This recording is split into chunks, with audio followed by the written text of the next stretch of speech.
नमस्कार दोस्तों, स्वागत है आपका हमारे YouTube चैनल में। तो दोस्तों, हमने कल हिंदी की वीडियो बनाई थी जिसमें हमने भाषा का विकास और भाषा क्या है ये सब सीखा था। आज हम हिंदी भाषा का विकास कैसे हुआ ये सीखेंगे। तो दोस्तों, हमने कल पढ़ा था भाषा परिवार। भाषा परिवार ऐसी भाषाएं जिनमें कुछ समानताएं देखने को मिलती हैं, उन्हें एक भाषा परिवार में रखा जाता है। उन्हें एक भाषा परिवार में रखा जाता है। जैसे कि हमने इंडो भारोपी भाषा परिवार सीखा था, जो कि भारत और यूरोप से संबंधित भाषाएं जो आती हैं उनके, जैसे संस्कृत, हिंदी और अरबी, उर्दू, बांग्ला, कश्मीरी, सिंधी, पंजाबी, ये सब। तो ये सब जो भी भाषा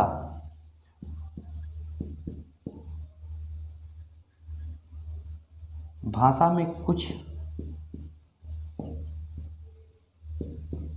समानताएं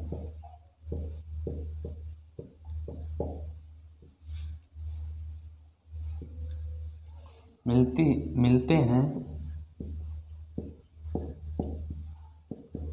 उन्हें एक भाषा परिवार में रखा जाता है। एक भाषा, जैसे कि हिंदी, जैसे जर्मन, इंग्लिश,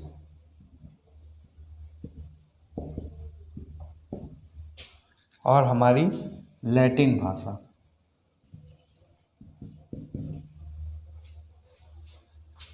लैटिन भाषा जैसे हिंदी में हम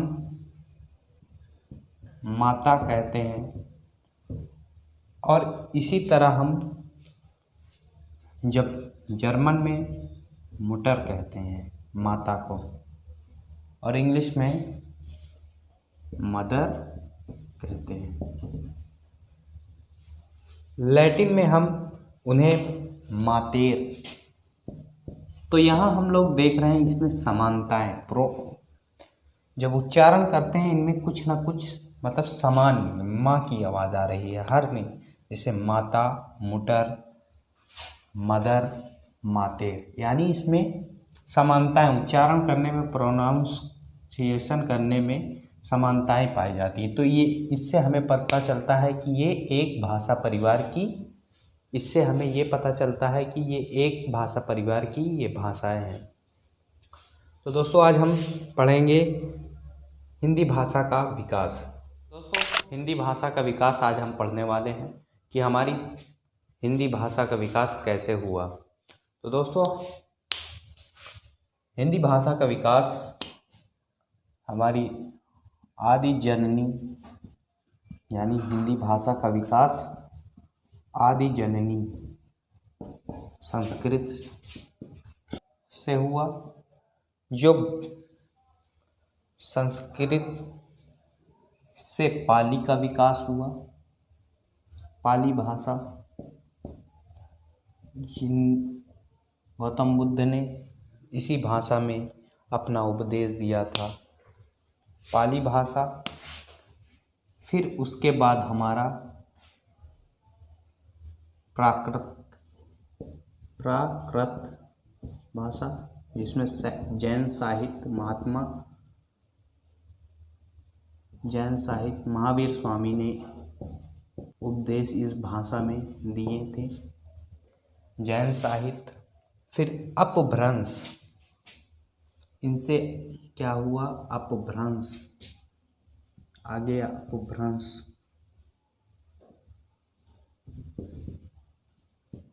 अपभ्रंश का विकास हुआ प्राकृत से। तो दोस्तों, अपभ्रंश आपको यहाँ दिख नहीं रहा होगा, तो यहाँ हम लिख लेते हैं। अपभ्रंश से जो हमारा विकास हुआ वो अवहट्ट, और इससे हमारी हिंदी आई इस भाषा से। तो आदि जननी हमारी संस्कृत हुई, संस्कृत के बाद पाली, पाली के बाद प्राकृत, प्राकृत के बाद अपभ्रंश, अपभ्रंश के बाद अवहट्ट, अवहट्ट के बाद हिंदी का विकास हुआ। तो आप देख सकते हैं ये लगभग 3500 साल का विकास क्रम है। इन सालों में इतना 3500 साल पहले संस्कृत बोली जाती थी, फिर उसके बाद धीरे धीरे टाइम बढ़ता गया, फिर पाली, पाली से प्राकृत, प्राकृत से अपभ्रंश, फिर अवहट्ट, फिर हिंदी का विकास क्रम है। इतना लगभग इतिहास है इसका। दोस्तों, हम लोगों ने अभी तक कालक्रम पढ़ा कि हमारी हिंदी का विकास कैसे हुआ। पहले संस्कृत से पाली, पाली से प्राकृत, प्राकृत से अपभ्रंश, अपभ्रंश से अवहट्ट, अवहट्ट से हिंदी का विकास हुआ। 3500 साल का लगभग इतना इतिहास है। तो अब दोस्तों हम पढ़ने वाले हैं हिंदी भाषा का विकास खंडों में कैसे बटा है, कि कैसे विकास हुआ है। तो हमारे दोस्तों, हम लोग जानते हैं कि जैसे आर्य जो थे, ऐसे कहा जाता है कि आर्य जो थे वो मध्य एशिया से आए, मध्य एशिया से आए वो 2 भागों में बट गए, कुछ यूरोप चले गए हैं, कुछ हमारे भारत की तरफ आ गए हैं।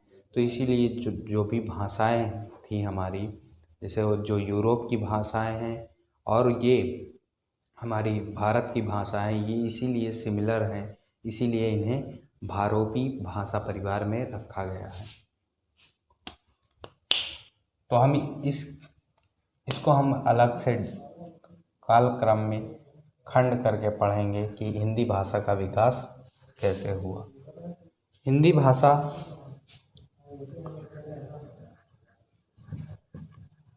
प्राचीन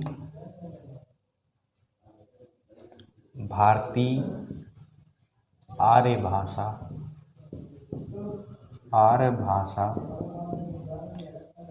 जैसे हम इतिहास को पढ़ते हैं प्राचीन में, फिर मध्यकालीन में, फिर उसके बाद आधुनिक काल में डिवाइड करके, इसी तरह से हमारा हिंदी भाषा का विकास हुआ, इन्हीं बांटा गया है।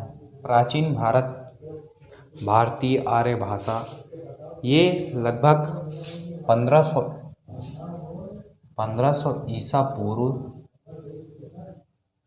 ईसा पूर्व से 500 ईसा पूर्व का इसका इतिहास है कि ये 1500 ईसा पूर्व मतलब ईसा मसीह के जन्म से 1500 साल पहले से लेकर 500 ईसा पूर्व तक प्राचीन भारतीय आर्य भाषा का यूज़ होता था। फिर उसके बाद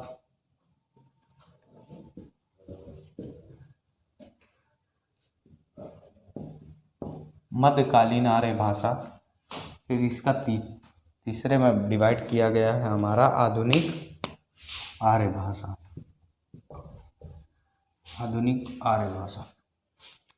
500 ईसा पूर्व से 1000 पूर्व, 500 ईसा पूर्व 1000 ईस्वी, यानी कि हम जब मध्यकालीन आर्य भाषा, इसका इतिहास 500 ईसा पूर्व यानी 500 ईसा पूर्व तक प्राचीन भारतीय आर्य भाषा का यूज़ होता था। फिर उसके बाद मध्यकालीन आर्य भाषा का यूज़ होता था।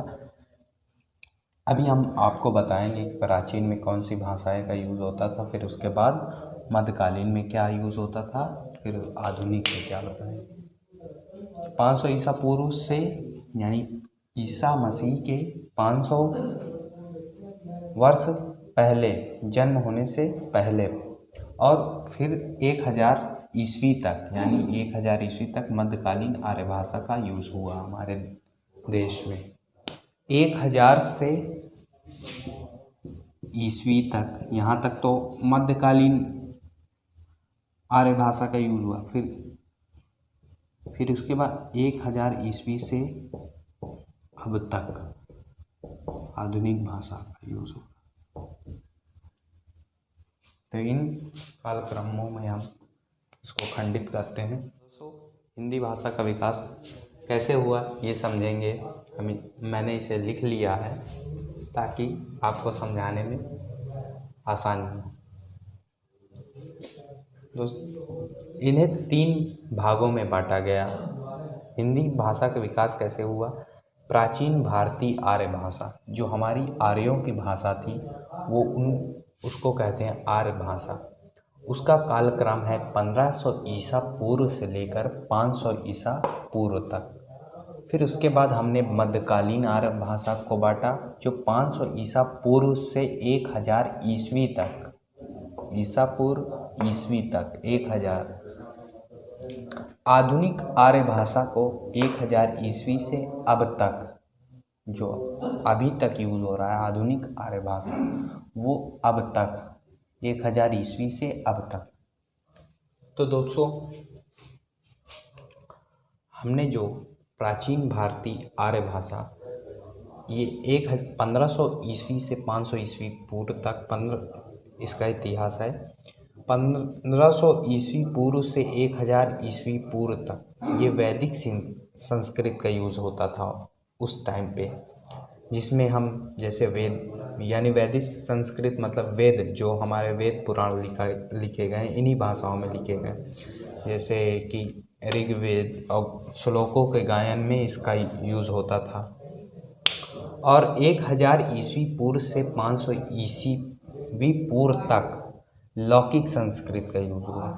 जब लोग खेती बाड़ी, आम जनजीवन, आम लोग संस्कृत बोलने में दिक्कत होती थी उन्हें, क्योंकि संस्कृत एक कठिन लैंग्वेज थी, तो उन्होंने आम रूप से बोलने के लिए एक काम चलाऊ भाषा का जो उपयोग करने लगे, वो यहाँ से भटक चुकी थी, यानी संस्कृत भाषा यहाँ से भटक चुकी थी। वो फिर उसका रूप ले लिया किसने? जैसे मध्यकालीन आर्य भाषा 500 ईसा पूर्व से 1000 ईसा पूर्व तक। यहाँ 500 ईस्वी पूर्व से 1वीं ईस्वी तक प्रथम देश भाषा, जिसे हम पाली कहते हैं, पाली को ध्यान रखिए, पाली भाषा को हम प्रथम देश भाषा, प्रथम देश की भाषा के रूप में, जिनको इसी भाषा में महात्मा बुद्ध ने उपदेश दिए। फिर उसके बाद 1001 ईस्वी से 500 ईस्वी तक प्राकृत, जिसमें जैन साहित्य इस भाषाओं में पाए जाते हैं, जैन साहित्य, जिसमें महावीर स्वामी ने अपने उपदेश दिए इस भाषा में। तो संस्कृत जब आगे चल के रूप ले लेती है वो पाली का, फिर पाली से प्राकृत का, प्राकृत से फिर 500 ईस्वी से 900 या 1000 ईस्वी तक अपभ्रंश का रूप ले लिया। तो ये हमारा आप समझ गए होंगे, उम्मीद करता हूँ आप लोग समझ गए होंगे। तो आगे चलते हैं। लोगों ने हिंदी भाषा का विकास इतिहास के द्वारा और उनके महत्वपूर्ण दिनांक, तारीखों के द्वारा हमने समझ लिया है। अब हम समझेंगे कि सौरसेनी अपभ्रंश से किस प्रकार से हिंदी का विकास हुआ। तो सौरसेनी, ये मगध के करीब इस भाषा का क्षेत्र माना जाता है, सूरसेन। सौरसेनी अपभ्रंश, इससे हमारी पश्चिमी हिंदी,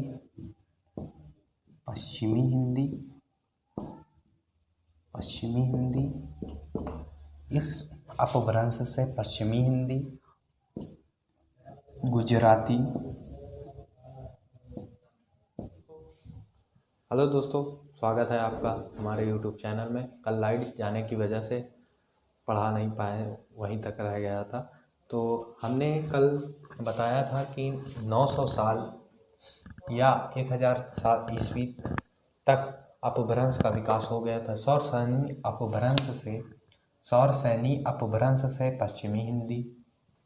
पश्चिमी हिंदी का विकास हुआ। फिर सौरसैनी अपभ्रंश से राजस्थानी का भी गुजराती भाषा का विकास हुआ। पश्चिमी हिंदी खड़ी बोली को ही कहा जाता है, खड़ी बोली यानी पश्चिमी हिंदी। सौरसैनी अपभ्रंश से और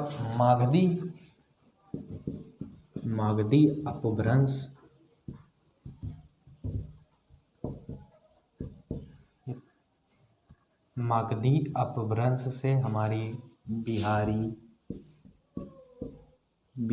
असमिया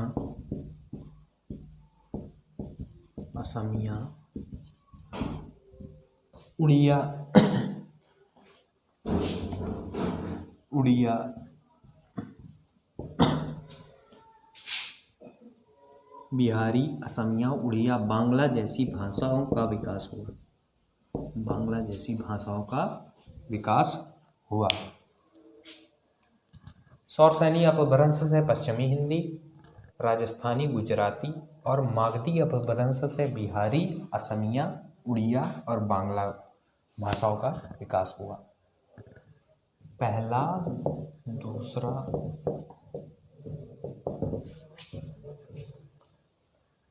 अर्धमागधी से हमारी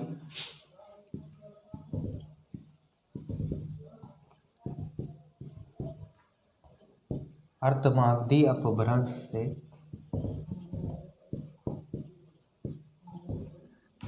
पूर्वी हिंदी का विकास हुआ। पूर्वी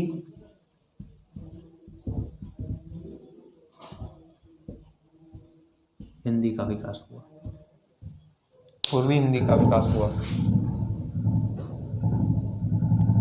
दोस्तों, हम लोगों ने हिंदी का विकास कैसे हुआ, ये हिंदी खड़ी बोली का विकास कैसे हुआ, ये समझा है। अब हम समझेंगे कि प्राचीन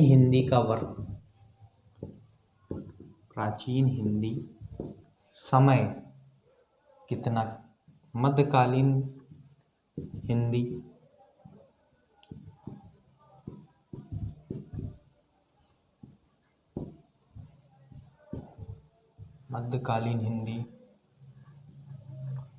आधुनिक,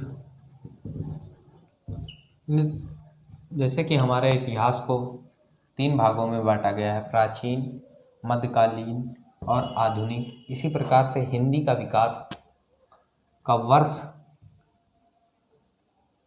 कितने सन में प्राचीन हिंदी का एक रखा गया और मध्यकालीन में रखा गया और आधुनिक हिंदी का एक विशेष करके कि इस सन से हमारी आधुनिक हिंदी कहेंगे। तो दोस्तों, हम प्राचीन हिंदी 1100 से 1400 ईस्वी तक, मध्यकालीन हिंदी 1400 से 1850 तक और 1850 से अब तक, ये आधुनिक हिंदी है। आधुनिक हिंदी भारतेंदु युग, जैसे कि हम जानते हैं 1800 भारतेंदु युग, आधुनिक 1850 से आधुनिक हिंदी भारतेंदु युग से जानते हैं इसे। 1850 से 1900 ईस्वी तक ये भारतेंदु युग का काल है। फिर इसके बाद जैसे कि हम द्विवेदी युग,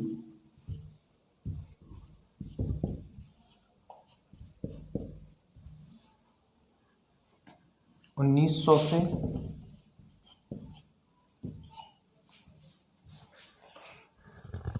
1920,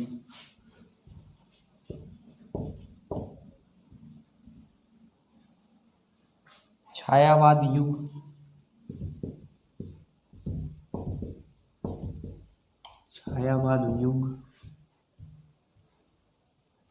1918, यहाँ लिख देते हैं, आपको दिखाई नहीं दे रहा, 1918 से